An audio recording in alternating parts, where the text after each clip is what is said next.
So ito na tayo mga busing. So pasensya na kayo kasi ngayon lang ako nakapag-upload ulit.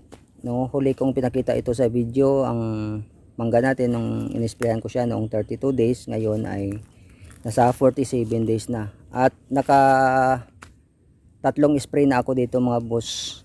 Hindi ko na ipakita sa video. So inisprayan ko ito na ipinakita ko sa inyo sa video noong 32 days. So ngayon ang itsura ng ito ang mga bunga natin na nabuo. 47 days na ito ngayon mga busing. Yan. 47 days na yan mga busing. Yan ang kanyang resulta. So inisprayan ko ito ulit noong 36 days siya at saka 40 days.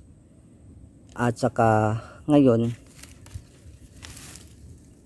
mag-i-spray ako ulit 47 days siya. Kung makikita nyo mga busing, yan ang itim-itim ng mga tangkay natin kasi grabing hopper sa area na ito mga busing. Pero yan ang mga natira sa atin. Yan, marami pa rin mga busing. Yan, ito. Yan, kahit paano may mga natira sa atin. Yan. At maganda, yan, makinis.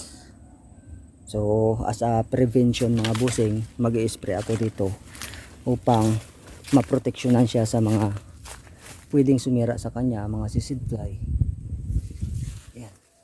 So ito pa mga busing, ikutin muna natin itong isang puno na ito. Papakita ko sa inyo ang sa kabilang sanga niya. Mamaya ipapakita ko sa inyo ang mga gagamitin ko dito. So bali 2 insecticide lang at 1 fungicide ang gagamitin natin. Yan. Yan.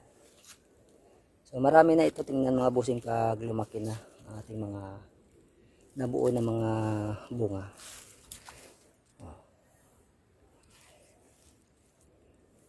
Yan. So, dikit-dikit lang yan mga busing. Pag lumaki na marami po ito. Hanggang sa taas yan mga busing. Yan. Hanggang sa taas yan. Meron tayong mga bunga.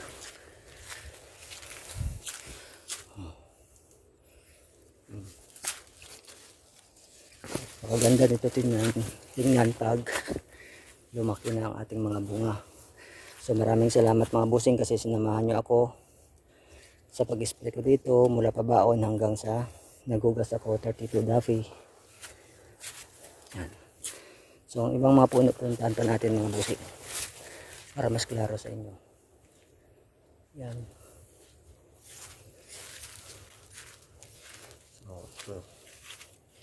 So hindi malaki-laki na sila Yan. So ito pa yan, malaking puno na yan. Yan palagi yung pinapakita ko sa inyo, nag-spray ako dyan. So marami tayong nabuo ng mga bottle dyan. So, napakarami din ang mga hoppers dito sa puno na ito. Pero kahit pa paano mayroon tayong mga bunga. Yan. So marami pa rin ito mga busing. Napakarami pa rin ito. Tingnan pag lumaki na. Ayan. Yan.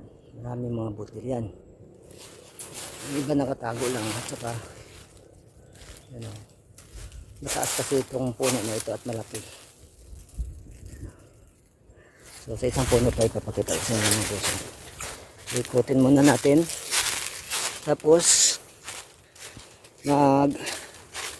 halo ako ng gagamitin namin. Papakita ko sa inyo.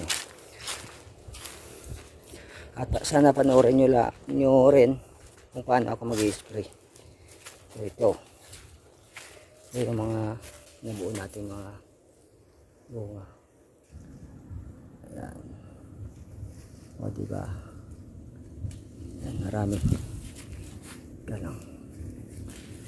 Parang hindi pa sila makita kasi malayo. Ayan Yan.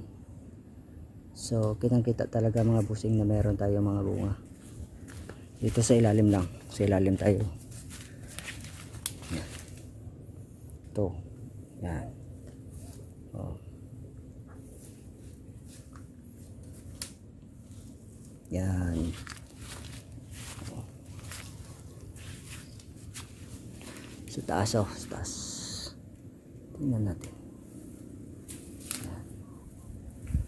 Yan ay ating 47 days na i-sprayan sa ngayon.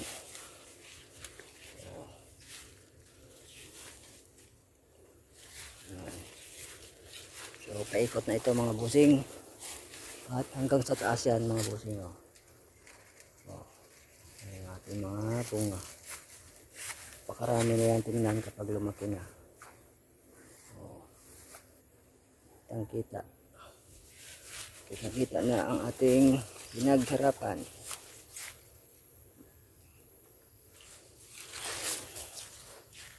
Oh. Yes. Ito pa oh. Sa taas. Yan sa gilid. Yan.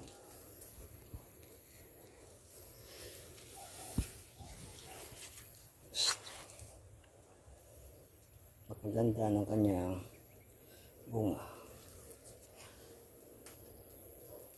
Yan.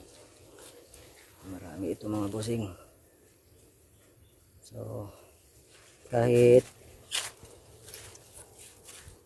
dinaanan tayo dito ng malakas na hangin nung flowering siya, so ito maganda ang kanyang resulta pa rin. Meron tayong mga magagandang mga bunga. Okay na bang? Ito ang ating fungicide. So nakalagay na ako ng 60 ml. So dagdagan ko na lang ito ng, so gagawin natin itong mga 160 ml mga busing. Kasi bunga naman siya eh. Bunga na siya. Gagawin natin 160. Yan. 120.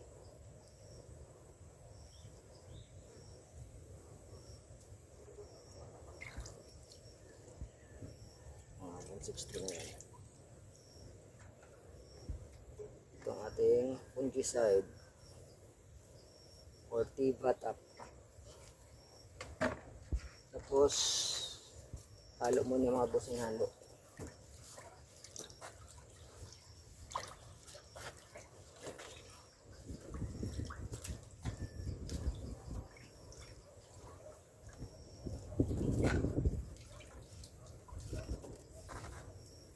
Tapos ilagay ko ang ating cypermethrin. 150 ml lang mga busing.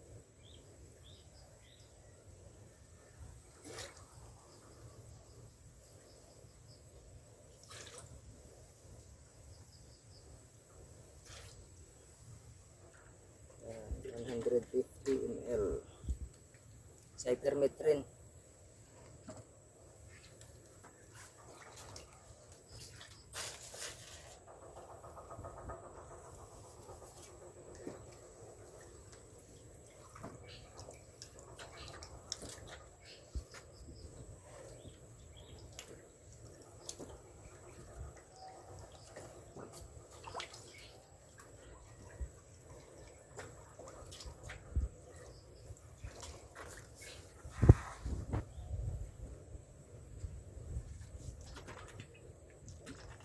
Tapos alika.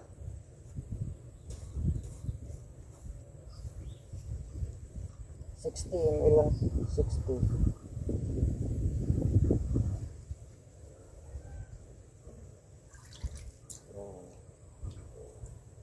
Okay na okay ito mga busing para sa seed fly at saka sa fruit fly.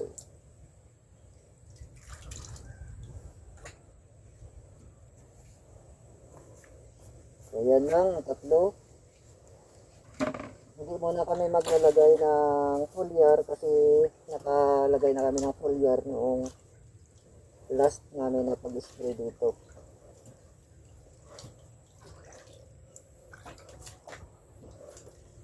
Halo lang yung mabuting halo.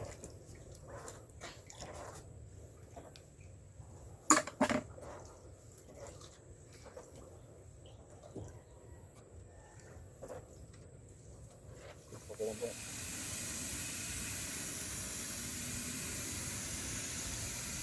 Kaka naman na.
So, natapos na naming isprehan lahat mga busing.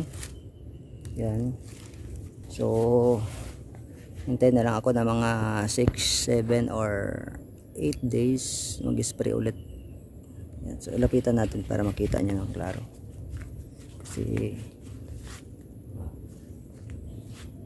yan. So, okay na ito mga busing. Yan, satisfied na ako sa mga bunga natin sa ating ika 47 days. Yan. So napakarami na ito mga busing pag lumaki na. Yan sila. Yan. Hanggang sa taas yan mga busing. Yan. Pare-pareho yan ang takbo ng bunga. So after mga 1 week siguro mga busing makikita nyo na ito ng klaro, no? Na napakarami na ito. Tingnan mga busing. Yan. Ito maganda kahit pa isa-isa mga busing. Yan. Mabilis lumaki yan. Yan. Karami mga bunga dyan mga busing sa taas.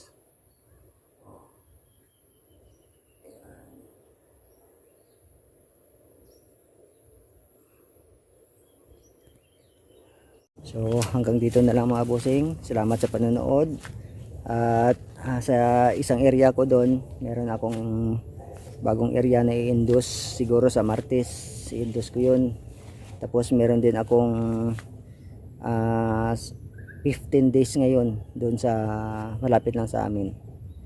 Yan ang mga bunga natin.